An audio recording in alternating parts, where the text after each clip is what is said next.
নমস্কার, আপনারা দেখছেন সময় কলকাতা। সময় নিউজ নিয়ে রয়েছে আমি সৈকত। চোখ রাখবো বিস্তারিত খবরে। বাংলায় চলছে এসআইআর প্রক্রিয়া, আর এই সময় উত্তরবঙ্গ এলেন নির্বাচন কমিশনের দুই শীর্ষ আধিকারিক, প্রিন্সিপাল সেক্রেটারি এসবি যোশী এবং ডেপুটি সেক্রেটারি অভিনব আগরওয়াল। বুধবার সন্ধ্যায় তারা পৌঁছেছেন উত্তরবঙ্গে।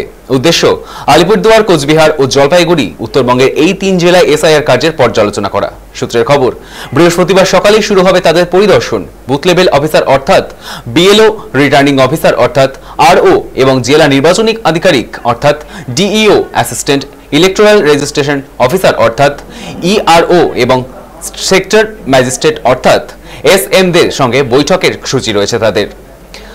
পাশাপাশি রাজনৈতিক নেতাদের সঙ্গেও আলোচনায় বসতে পারেন তারা। বৃহস্পতিবার বিকেলে তাদের যাওয়ার কথা কোচবিহারে। শুক্রবার তারা যাবেন জলপাইগুড়ি এবং দার্জিলিং জেলার কয়েকটি এলাকায়, যেখানে বন্যা পরিস্থিতিতে ভোটার তালিকা সংশোধনের কাজ নিয়ে বিশেষ উদ্বেগ রয়েছে। ইসির এই হঠাৎ তৎপরতা নিয়ে ইতিমধ্যেই গুঞ্জন শুরু হয়েছে রাজনৈতিক অন্তরে। একাংশের দাবি, বন্যা বিধ্বস্ত উত্তরবঙ্গের বহু মানুষেরই প্রয়োজনীয় নথিপত্র নষ্ট হয়ে গিয়েছে, ফলে তাদের নাম ভোটার তালিকায় তোলার প্রক্রিয়া জটিলতা তৈরি হতে পারে। সেই কারণেই অতিরিক্ত নজর দিতে চাইছে কমিশন। তবে অনেকেই মনে করছেন, রাজ্য ভোট যুদ্ধের আগে উত্তরবঙ্গে বিজেপি এবং তৃণমূলের প্রতিদ্বন্দ্বিতা তেমন তীব্র হচ্ছে, যেমন তেমনি কমিশনের এই বিশেষ নজরদারি ইঙ্গিত বহন করছে।